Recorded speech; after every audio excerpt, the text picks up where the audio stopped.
मैं राहुल वर्मा आशा करता हूँ आप सब ठीक होंगे। आपका स्वागत है आपके YouTube channel learn with RV में।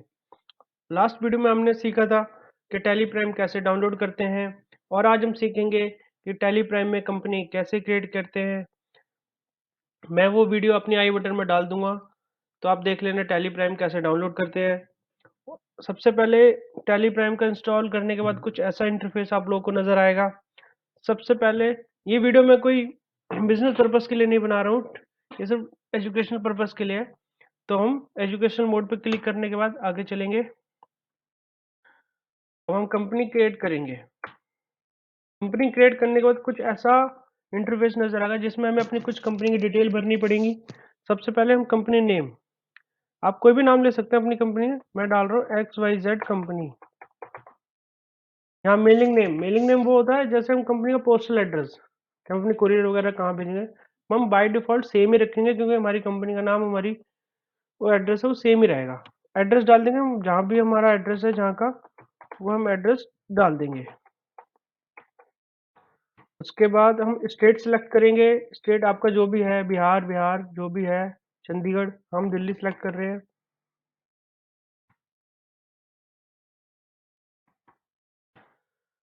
उसके बाद इंडिया, इंडिया तो बाय डिफॉल्ट ही रहेगा।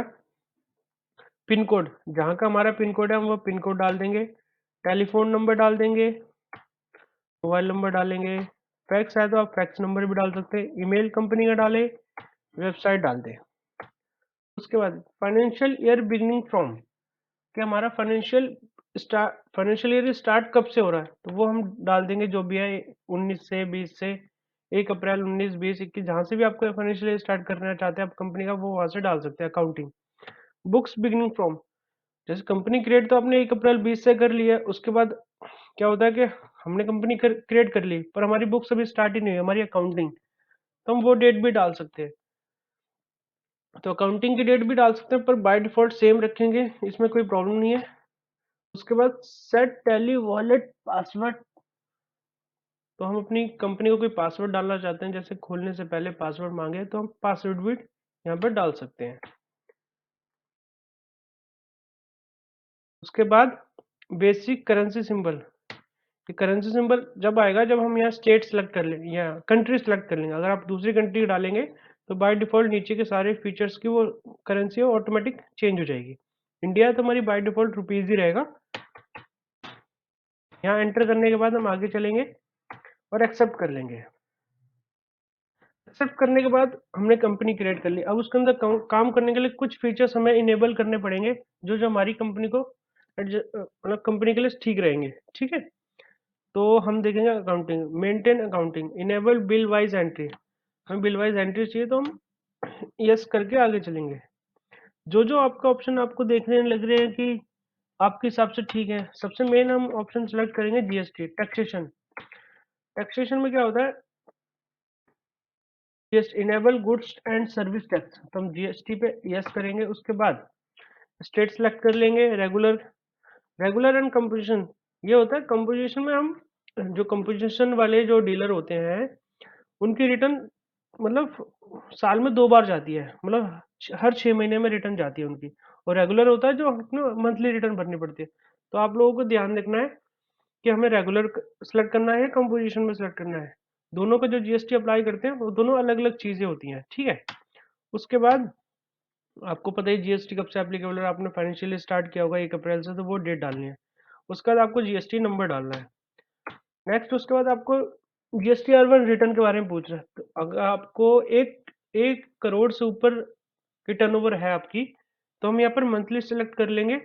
वो 1 करोड़ से नीचे है तो हम यहाँ पर क्वार्टरली सेलेक्ट करके आगे चलेंगे, क्योंकि 1 करोड़ से नीचे वाले जितने भी जीएसटी जीएसटी वाले हैं उन सभी को क्वार्टरली रिटर्न फाइल करनी है। तभी हम मंथली सेलेक्ट करेंगे। उसके बाद set alter GST rate detail, अगर आपको पहले से पता है कि मेरी आइटम्स पे कितना रेट एप्लीकेबल है तो हम यस करके आगे चलेंगे और एचएसएन डालेंगे एंड यहाँ पर टैक्सेबिलिटी में टैक्सेबल डालेंगे और यहाँ पर आइटम रेट डाल के आगे चलेंगे। ठीक है, उसके बाद ऑप्शन सेलेक्ट करने के बाद आप लोगों को ई वे बिल एप्लीकेबल, आपको पता है कि लोकल में 50,000 से, लोकल में 1 लाख से नीचे तक कोई ईबी बिल एप्लीकेबल नहीं होता, 1 लाख से ऊपर होता है, और बाहर सेंट्रल सेल के लिए 50,000 से ऊपर एप्लीकेबल होता है ईबी बिल। उसके बाद ये रुपीज देखना है, यस करके आगे चलना है। उसके बाद हाँ, उसके बाद आपको ये दूसरा ऑप्शन है, enable tax deduction at source, TDS. अगर आप टीडीएस वगैरह काटते हैं तो आप यस करेंगे तो टीडीएस की डिटेल भी फिल करेंगे। आप उसके लिए आपको अपनी कंपनी का टैन नंबर होना जरूरी है। ये सारी डिटेल भरने की, कंपनी है एचयूएफ है ये ध्यान रखना है, ब्रांच डिवीजन है ये सारी डिटेल फिल करनी है। उसका टीसीएस, अगर आप आइटम पे टीसीएस लगता है तो आप टीसीएस के भी लिए भी यस करके आगे जा सकते हैं। ये सारी चीजें आपको जिन सभी के लिए इसलिए क्लियर कर रहा हूँ कि कुछ लोग हमारे व्यूअर्स ये भी देखते हैं कि उनको टीडीएस का काम जानना है या टीसीएस का, उनको कैसे ऑप्शंस एक्टिवेट करने हैं, वो सारी चीजें। टीसीएस के लिए भी आपके पास टैन नंबर होना जरूरी है, ठीक है। ये टैन नंबर की डिटेल भरना है, जैसे आपने टीडीएस में भरा था ऐसे टैन नंबर की इसमें डिटेल फाइल करनी है। देन इसके बाद है enable value added tax. Value added tax अब बंद हो चुका है तो हम इसको नो ही रखेंगे, क्योंकि अब वैट का तो कोई काम ही नहीं है। एक्साइज, अगर आपकी किसी आइटम, एक्साइज तो अब लगता नहीं है, सभी पे जीएसटी है। सर्विस टैक्स, सर्विस टैक्स, हाँ सर्विस टैक्स के लिए भी आप अपना सर्विस टैक्स नंबर होना चाहिए, ऑर्गेनाइजेशन होनी चाहिए, इंडिविजुअल है, रजिस्टर प्राइवेट लिमिटेड है, जो भी है ये कंपनी आपको ऐड करके आगे डिटेल फिल करनी है, ठीक है।